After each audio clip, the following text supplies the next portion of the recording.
राम राम दोस्तों, स्वागत है आपका 3J Guruji Sanskrit and English channel पर। आज हम बात करने वाले हैं कुछ मात्राओं और उनके सही उच्चारण की। ठीक है, तो मैं शुरू करना चाहूँगा मेरी फेवरेट 3 मात्राओं से। यहाँ पे अनुस्वर है, यहाँ पे चंद्र बिंदु है और ये चंद्र है। अनुस्वर अनुस्वर आजकल हम देखते हैं कहीं पर भी लगा देते हैं ऐसे। यहाँ पे लगा हुआ है संयम, राजेंद्र। ठीक है, अब कभी कभी हम देखते हैं यहाँ पे है पे भी सिर्फ अनुस्वार लगा देते हैं, या मैं पे भी अनुस्वार लगा देते हैं, मतलब कहीं पे भी। ठीक है, तो उनका सही उच्चारण कैसे करें, कहाँ हमें ये लगाने चाहिए। ठीक है, आज जानेंगे हम। तो यहाँ पे आप देख रहे हैं क वर्ग। यहाँ पे ध्यान दीजिए कि वर्ग का मतलब ग्रुप है। तो क के वर्ग में 5 अक्षर हैं, जैसे कि क ख ग घ ng, क ख ग घ ng। ठीक है, च के वर्ग में 5 हैं, च छ ज झ ञ। ट के वर्ग में 5 हैं, ट ठ ड ढ ण। त के वर्ग में 5 हैं, त थ द ध, त थ द ध न। और प के वर्ग में भी 5 हैं, प फ ब भ म। ठीक है, तो ये 5 अक्षर ऐसे हैं जिनके 5 वर्ग हैं, और उनके 5 अक्षर जो अंत वाले हैं, 5वें जो अक्षर हैं, उन्हें हम एज अ अनुस्वार प्रयोग करते हैं। आप बोलेंगे ये बिंदु पे हम इनको कैसे प्रयोग करते हैं, तो बताता हूँ आपको। ठीक है, अब ये जो है ऊपर वाले 4 वर्ग, क से लेकर त तक। ठीक है, क से लेकर त वाले जो वर्ग हैं, उनका उच्चारण न के जैसा होता है ऑलमोस्ट, देखिएगा। ठीक है, न के जैसा उच्चारण होता है। कैसे? ऊपर वाला जो है न, ठीक है, न, न, नाक से बोलते हैं बिल्कुल इसको। ठीक, न।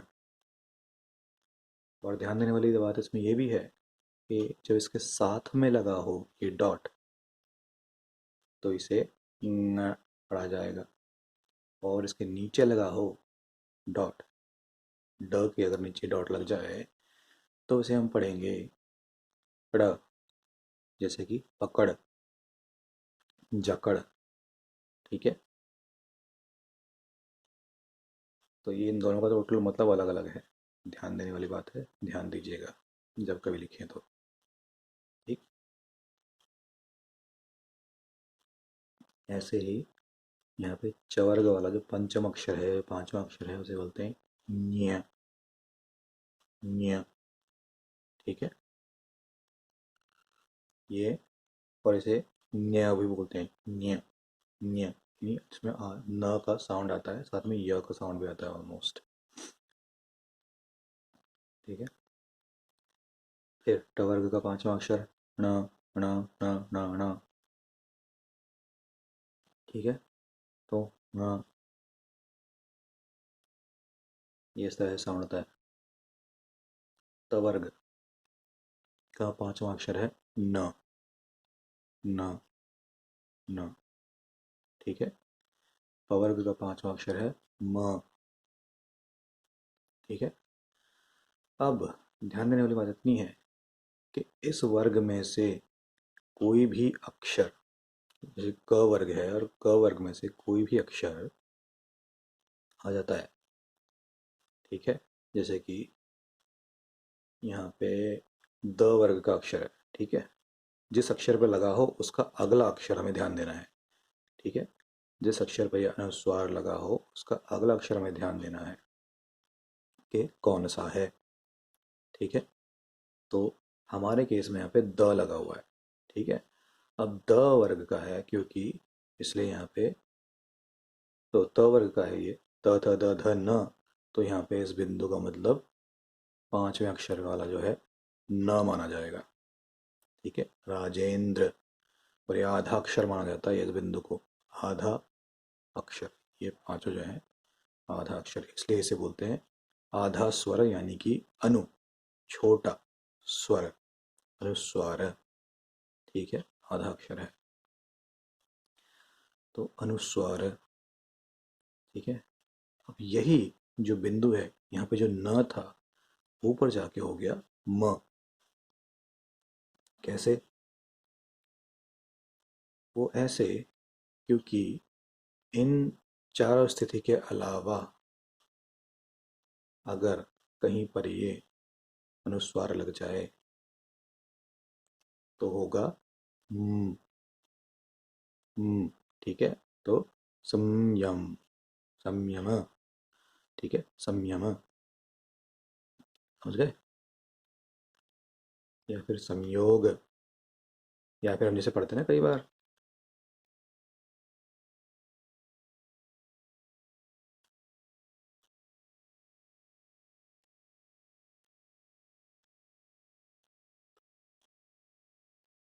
संस्कृत गलत है श्रीमान।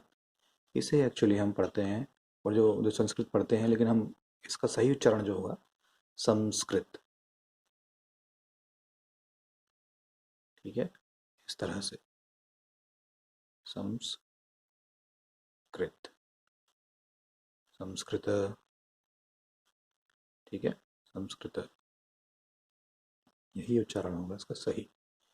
ये जो ऊपर वाला न अगर आप मानते हैं यहाँ पर, तो न वाला गलत है, म वाला सही है, संस्कृत। ठीक है, तो कवर्ग, चवर्ग, टवर्ग, तवर्ग, इनमें से कोई भी अक्षर जैसे अगर बाद में आया था यहाँ पर, जैसे कि यहाँ पे हम लगा लें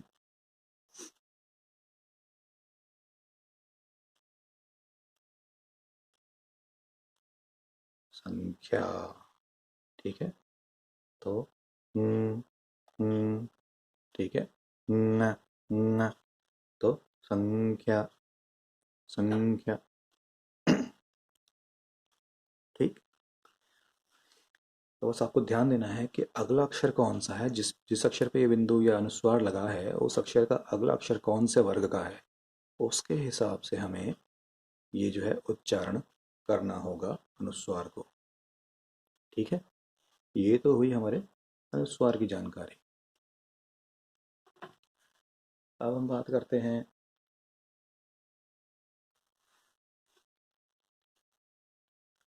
अनुनासिक की। अनुनासिक का उच्चारण कैसे हो? ठीक है, अनुनासिक का उच्चारण है, जहाँ जिस अक्षर पे लग जाए वहाँ पे ये भी होगा, लेकिन ये किसी और में बदलेगा नहीं, इन पांचों में या ऐसे किसी में नहीं बदलेगा, ये एक जैसा ही रहेगा। ये रहेगा जैसे जैसे हैं, नाक में बोला जाएगा प्योरली ये। ठीक है, अनुनासिक,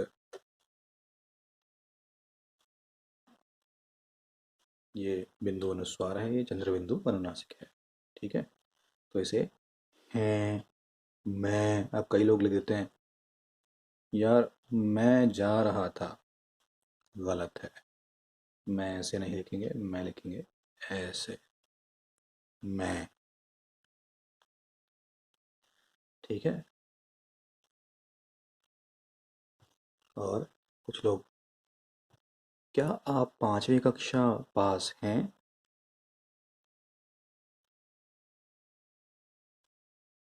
क्षमा कीजिएगा, कुछ लोग जो इस तरह से मतलब चंद्र ना लगाते हुए सिर्फ और सिर्फ डॉट का प्रयोग करते हैं। ठीक है, पैसे पेड़ पे नहीं उगते हैं। ठीक है, तो सिर्फ और सिर्फ अनुस्वार लगाकर काम चला देते हैं, जो कि गलत है। चंद्र बिंदु लगाकर इसको अनुनासिक का प्रयोग करना है, मतलब चंद्र बिंदु को ही अनुनासिक बोलते हैं। ठीक है, तो ध्यान देने वाली बात सिर्फ इतनी है कि यहाँ पे जो टोटल जो नाक का स्वर है इसे अनुनासिक बोलेंगे। ठीक है, तो अब आप जानते हैं कि अनुस्वार और अनुनासिक का प्रयोग कहाँ कैसे करना है। ठीक है, और एक बात बता दूं आपको मैं, हमने सिर्फ बात कर ली अनुस्वार के बारे में कि ये प्रयोग होगा कवर्ग चवर्ग टवर्ग तवर्ग और पवर्ग के बारे में। ठीक है, अब जहाँ पे पवर्ग है, पवर्ग जो है,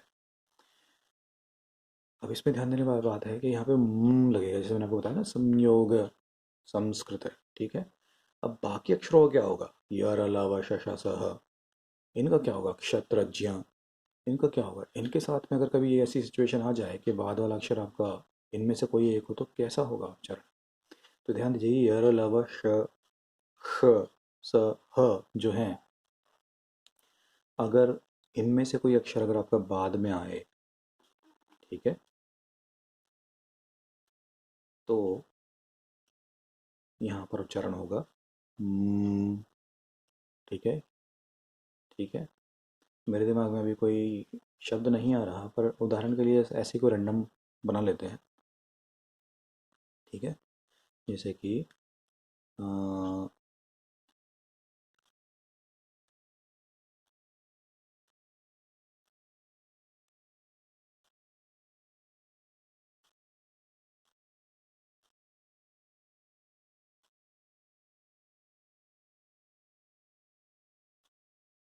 है नहीं ये शब्द, हुआ तो मुझे पता नहीं। ठीक है, बस मान लीजिए क्योंकि हमें सिर्फ एक उदाहरण लेना है। तो यहाँ पर इस बिंदु को हम म का उच्चार करेंगे। ठीक है, र के ऊपर इसे म का उच्चार करेंगे और य के ऊपर न का उच्चार करेंगे। क्यों करेंगे, बताता हूँ।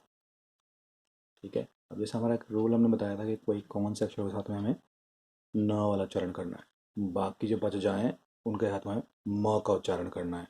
ठीक है, बाकी जो बच गए म का उच्चारण करना है यहाँ पे। तो उस रूल के मुताबिक यहाँ जो य है, तो क्योंकि यह इनका वर्ग चौटा वर्ग और तवर्ग और पवर्ग में से किसी का नहीं, तो बाकी इसमें म का उच्चारण होगा, तो यहाँ पे होगा रम। ठीक है, और अगर य के ऊपर लग गया, यहाँ पर य के ऊपर लग गया, ठीक है, लेकिन हमें ध्यान देना है कौन से पे, जो उससे अगला अक्षर है उस पर। तो अगला अक्षर है त्र। अब त्र भी इसमें से जो हमारे कवर्ग चवर्ग टवर्ग में से नहीं है, तो हम इसमें कैसे डिसाइड करें कि भैया ये म है या न है। तो उसके लिए आपको ध्यान देना होगा कि त्र और कुछ नहीं, आधा त और पूरा र है, त्र। तो उसको ध्यान में रखते हुए जो हमारा त्र है, अब कौन से वर्ग का बढ़ गया यहाँ पे, हमें जिसका ध्यान देना है सिर्फ और सिर्फ आधे त का, क्योंकि ये पहले है त्र में भी। ठीक है, तो आधा त जो कि पहले है, ठीक है, र से पहले है, आधा त, त्र, इन दोनों को जोड़कर बनता है त्र। ठीक है, तो यहाँ पे भी न का उच्चारण हो जाएगा इसका। अब यहाँ पे आधा म और यहाँ पे आधा न। ठीक है, तो रंग यंत्र। ठीक है, ऐसे ही ज्य के केस में क्या हो, अगर ज्य आ जाए तो ज्य बनता है आधा ज और ञ को मिलाकर। तो क्योंकि आधा ज है तो चवर्ग का हो गया, तो ध्यान दीजिएगा आपको कौन सा उच्चारण देना है अगर अनुस्वार कभी आ जाए आपके सामने। ऐसे ही क्ष, क्ष के केस में क्या है, आधा क पहले आया और बाद में पूरा श आ गया। ठीक है, तो क्ष। तो ऐसी कंडीशन में जब कभी आपको अनुस्वार का इस्तेमाल करना पड़े तो ध्यान दीजिएगा, क्योंकि कवर्ग का है, क्योंकि क पहले आ रहा है यहाँ पर, तो न इस तरह से आपको उच्चारण देना होगा। ठीक है, तो जिस अक्षर पे लगा हो उससे अगला अक्षर हमें देखना है कि भैया कौन सा है। ठीक है, अब इसमें एक चीज़ और ध्यान देने वाली है, कई बार हम जैसे मंत्र पढ़ते हैं कोई सा भी, ठीक है, मंत्र पढ़ते हैं, उदाहरण के लिए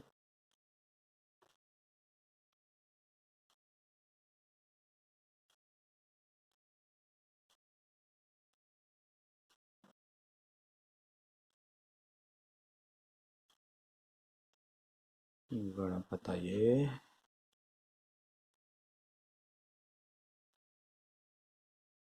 नमः।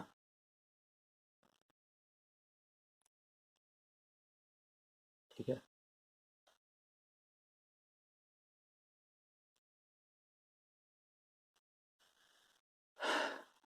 तो ये बड़ी दुविधा वाली चीज़ हो जाती है कि इसे हम गम पढ़ें या फिर गंग पढ़ें। ठीक है।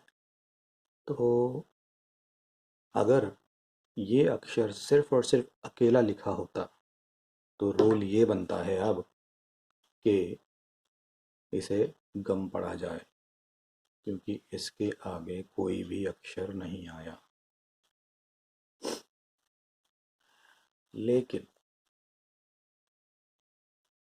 अगर हम इसे साथ में पढ़ते हैं, ठीक है, साथ में कैसे पढ़ेंगे भाई? साथ में इसको जब हम इस तरह से लिखते हैं तो इसे पढ़ा जाएगा ये वाला। ठीक है। न। तो अब ये हो जाएगा गणपतये नमः। जब इनको साथ में एक लय में पढ़ लेते हैं तो ये हो जाएगा गणपतये नमः।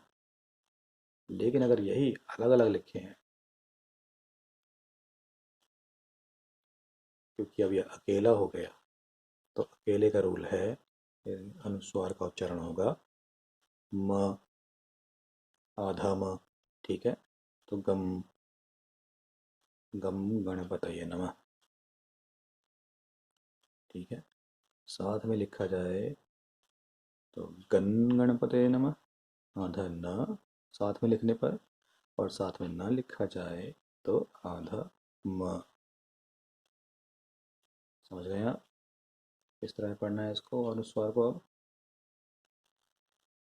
ठीक है, बहुत बढ़िया।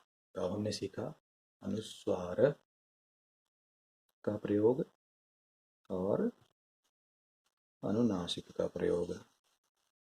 अब ये चंद्रमा जैसी आकृति क्या है, इसे हम किस प्रकार पढ़ें?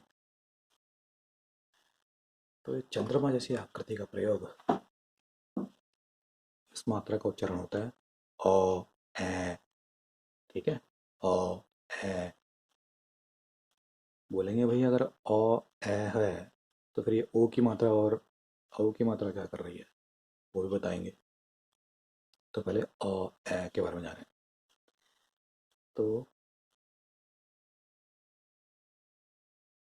यहाँ पे अ ए हो जाए तो जैसे कि उदाहरण के लिए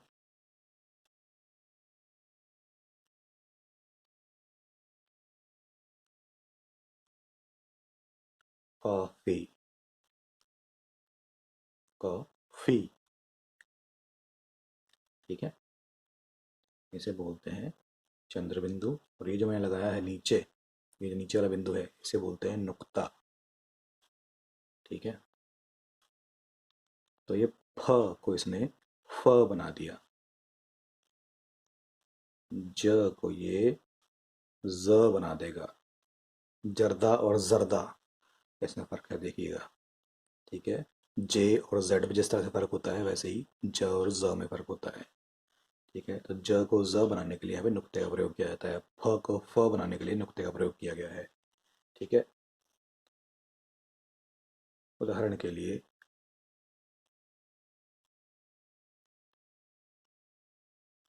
ख्याल। ठीक है। ख्याल, वरना ये होता है ख्याल। ठीक है। तो अब यहाँ पे ख्याल।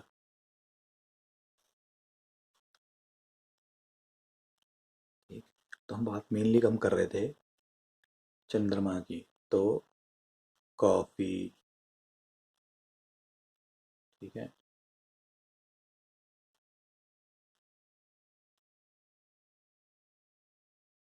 कैफियत,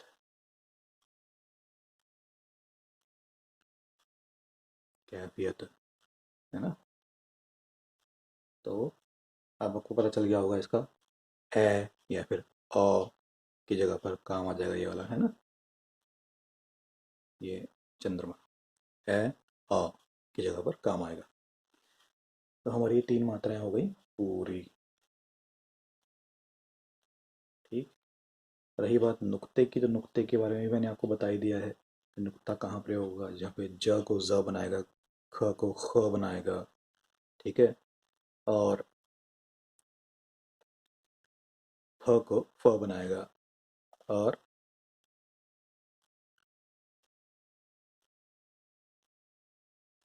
क को ख बनाएगा, ठीक है। तो जिसके नीचे लग जाए उसका थोड़ा सा स्वर थोड़ा सा अलग हो जाता है उसका, समझ गए? तो अब तक हम बात कर चुके हैं नुक्ते की, अनुस्वार की, अनुनासिक की और चंद्रमा की, ठीक है। अब बारी आई हलंत की। हलंत, हल जैसा दिखने वाला ये मात्रा हलंत कहलाता है या कहलाती है क्योंकि मात्रा है, ठीक है। मात्रा जो कि हलंत है, ये किसी भी अक्षर को, पूरे अक्षर को आधा बनाती है। जैसे कि ये है म। अब ये मात्रा जो हलंत की मात्रा लगते ही ये हो गई पहले ये म थी, अब हो गई पहले ये न था, अब हो गया न, ठीक है। पहले ये क था, अब हो गया, पहले ये ख था, अब हो गया, ठीक है। तो मतलब बगैर अ के, समझ लो ये मात्रा अ को खा जाती है, हलंत अ को खा जाता है, ठीक है। और बगैर अ के किसी भी अक्षर को उच्चारण करना बहुत ही मुश्किल काम है, ठीक है। ठीक है, सिर्फ हवा ही निकलेगी मुंह से, तो इसलिए स्वरों का होना आवश्यक है, ठीक है। तो स्वर के अलावा जो होते हैं इन्हें व्यंजन कहते हैं, ठीक है। और व्यंजनों का उच्चारण स्वरों के बिना नामुमकिन कह सकते हो, या फिर बहुत ही कठिन कह सकते हो, क्योंकि हलंत के साथ अगर इनको करें तो क का सिर्फ ख निकलेगा, और ख का सिर्फ ख निकलेगा, और म का सिर्फ न का सिर्फ निकलेगा, ठीक है। तो अब आप हलंत का प्रयोग जानते हैं कि हलंत किसी भी अक्षर को आधा करने का काम करता है, ठीक है। यदि आप लिखते हैं सम्मान, आप इस तरह से लिखते हैं सम्मान, सम्मान, ठीक है। तो आप सम्मान को इस तरह से भी लिख सकते हैं, सम्मान, ठीक है। तो अब आप जानते हैं हलंत का प्रयोग कैसे करना है,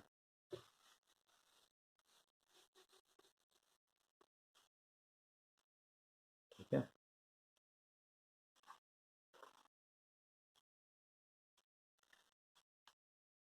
जस्ट फॉर योर इन्फॉर्मेशन, ये कुछ लोग इसे ज्ञ का प्रयोग भी करते हैं, जो कि ठीक है, प्रचलन में है तो ठीक है, अन्यथा इसे ज्ञ पढ़ा जाता है, ठीक है। जस्ट फॉर योर इन्फॉर्मेशन, कुछ लोग इसे कच्छा बोलते हैं, लिखते हैं कच्छा अजीब है थोड़ा सा, है ना। ये देखिए, तो ये कच्छा नहीं है, ये है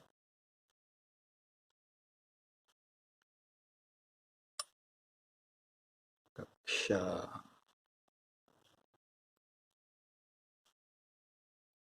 ठीक है। ये है जो इसका उच्चारण हुआ है क्ष का, इस तरह से कक्षा, ठीक है। क फिर आधा क फिर पूरा शा, कक्षा, ठीक है। इस तरह से इसका उच्चारण करना है, ठीक है। अ की मात्रा को कौन नहीं जानता भाई? अ की मात्रा को सब जानते हैं, बस बोल के ख़त्म कर देते हैं अ, ठीक है। जैसे कि क, मैंने आपको बता ही दिया कि इनके की मात्रा के बिना ये सिर्फ इस तरह से रह जाएंगे, समझ गए। वैसे ही की मात्रा भी है, तो जब में छोटा मुंह खोलना पड़ता है, आ में बड़ा मुंह खोलना पड़ता है। में किसी भी स्वर को हम छोटे में ख़त्म कर देते हैं, जैसे कि क।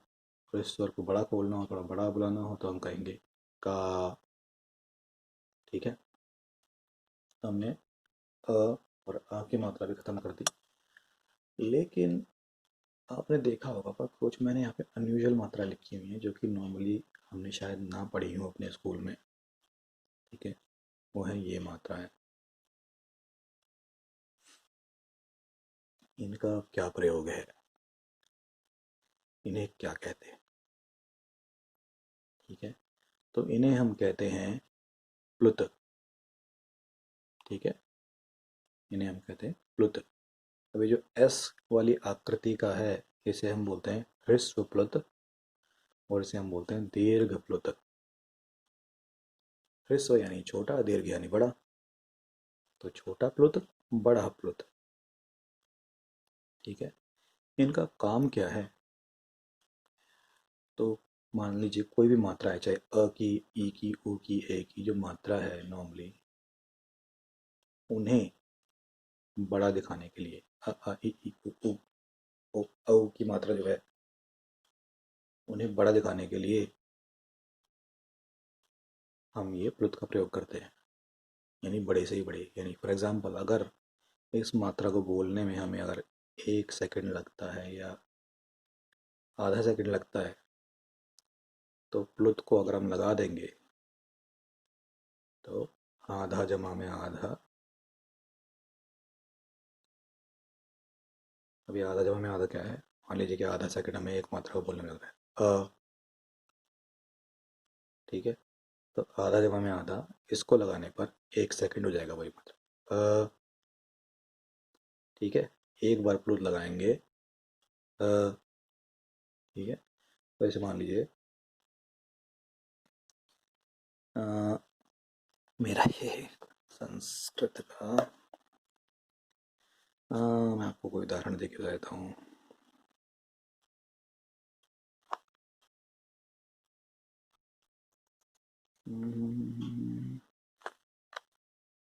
हाँ,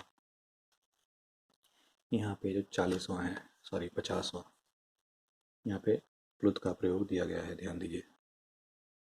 ये देखिए, आपको दिखाता हूँ, प्लुत दिया गया है यहाँ पे। ठीक है, ये लिखा है स्थाने। फिर ये इसे हम के जैसे ही पढ़ते हैं, स्थाने अंतरतम। ठीक है, लेकिन इसे हम यहाँ पे इस तरह से, अगर साथ पढ़ रहे हैं तो इस तरह से पढ़ेंगे हम, स्थानेन्तरतम। ठीक है, तो न की जो ए वाली मात्रा है, उसे बड़ा स्ट्रेच कर देता है ये प्लुत। ठीक है, कई बार ये एक बार लगता है और कई बार आप 2 बार लगा देते हैं, अगर आपको थोड़ा ज़्यादा स्ट्रेच करना है ऐसी एक ही मात्रा को। ठीक है, जैसे कि अभी आप देखते हैं। ठीक है, जंतवद। ठीक है, जंतवद। तो यही जो द है, उसमें जो की मात्रा है, उसको 2 बार स्ट्रेच कर दिया इसने, द। ठीक है, अब इससे भी बड़ा आपको लिखना है। अब तो ये ह्रस्व स्वर थे, फिर थोड़ा सा उससे ज़्यादा हुआ, लेकिन अब उससे भी ज़्यादा आपको वह बोलते ही रहना है, जैसे जैसे हम बोलते हैं ना, ओम। ठीक है, तो अब ओ की मात्रा को स्ट्रेच करने के लिए लगा दीर्घ प्लुत। ये नंबर 3 जैसा दिखने वाला है हिंदी का, लेकिन ये 3 नहीं है, ये है दीर्घ प्लुत। ठीक है, जब मैं शुरुआत में पढ़ा था तो मेरे को भी लगता था कि 3 यहाँ पे क्या कर रहा है, लेकिन खोज करने में पता चला कि ये है दीर्घ प्लुत। दीर्घ प्लुत यानी ये मात्रा को 3 गुना स्ट्रेच कर देगा। ठीक है, अगर 2 बार हम लगा, 2 बार 2 गुना स्ट्रेच करना है तो हमें लगाना पड़ेगा मतलब पहले तो एक बार लगाने में 2 गुना ही हो ही जाएगी ऑलरेडी है कोई भी मात्रा, वरना फिर हम 2 बार प्लुत का प्रयोग कर सकते हैं। ठीक है, और अगर तीसरी बार उसको उससे ज़्यादा बढ़ाना है हमें, तो इसे हम करेंगे। ठीक है, जैसे हम लगाते हैं ना इंग्लिश में अपना, कोई भी हम जैसे कहते हैं हे, तो हे dot dot dot dot dot dot इस तरह से लगाए थे ना, तो ये प्लुत समझ लो, हिंदी वाले। ठीक है, तो यहाँ पे ये प्रयोग हुआ इनका प्लुत का। ठीक है, तो हमारे प्लुत भी हो गए कवर, हमारा अनुस्वार हो गया और नुक्ता हो गया। अ इ ई ई ई की बात करते हैं। ई, छोटी ई, बड़ी ई, इस तरह से हमने पढ़ाई है। तो यहाँ पर वती, जैसे दयावती, ठीक है, या भाग्यवती, उदाहरण के लिए है, थोड़े ओल्ड नाम लगते हैं पर मतलब इनका बहुत अच्छा है। ठीक है, तो जहाँ पर ई का साउंड जल्दी से ख़त्म हो जाए, वहाँ पे छोटी की मात्रा लगेगी, और जहाँ पे थोड़ा बड़ा लग जाए, जैसे करणी, ठीक है, करणी सेना, क्या, करनी मान लीजिए, जैसी करनी वैसी भरनी। ठीक है, तो ये हो गई हमारी छोटी ई की मात्रा, पति। ठीक है, पति, जल्दी से ई खत्म हो गया, और ये करनी।